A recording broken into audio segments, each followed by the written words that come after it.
I don't understand why there's such this snap to judgment in the world of academia, where when I mean, Sohail, you grew up in a different age than I did, but in college, if you're in a philosophy class, your professor, or a writing class, or even a advanced calculus class, or a business theory or statistics class, your professor was not to be questioned. Often, I had professors who wrote the textbooks we were learning from. The classroom was not the place to challenge the facts, the research, the work that had been done to put together the textbook from which you were learning everything you were supposed to know about the subject that the class covered.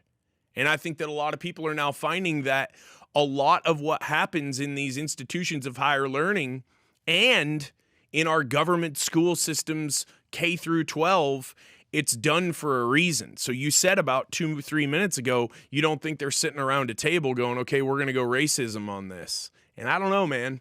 I mean, the speed with which racism stuff picks up I meant in the other way. crazy. There's no racist people or people being called racist by the professors sitting at a table going, we're going to do a racism, or they're going to wake up that morning. I misunderstood you. Because they're definitely like Nazis and like racists that are like, I'm going to do a racism today. But you bet. But do a not racism. these people, not Graham Hancock. He's not waking up right. and saying that, right? Yes. That was my point, is that's the fault of the professors or the people on the left or whoever is canceling these people, of simplifying things to an extent where it does a disservice to the actual discussion of white supremacy, of progress.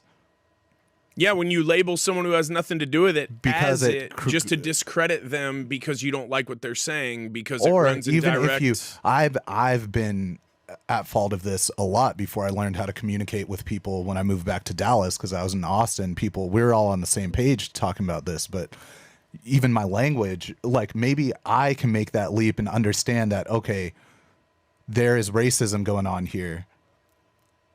Here's an allegory. I got into a big fight with a family friend when I was having a conversation. They brought up reverse racism, this concept that name's hilarious, but the concept that there's racism against white people. And to my understanding, and to a lot of people who have academic race theory in their vocabulary, racism versus prejudice. Racism is a systemic implementation of prejudice, or a systemic issue. So that birth, you can't be racist towards white people, or white supremacy is the underlying systemic guiding force, not black supremacy in the country. So I made this thing that I said this thing I love to say, that I hate white people, not white person, because whiteness is a construct. Whiteness is ever changing. In my brain, I knew all these things, that I thought everyone knew these things. Whiteness was ever changing. 100 years ago, an Italian person wasn't white, an Irish person wasn't white. It's an in-group that's established, that's ever evolving, ever getting smaller, bigger, including some people not. So that whole nuanced conversation about race, I distilled down to a talking point that I kind of knew would get a rouse out of someone. I like Which having was those what again? conversations. I hate white people, not white person, right? Because white person can be a thing. White people doesn't exist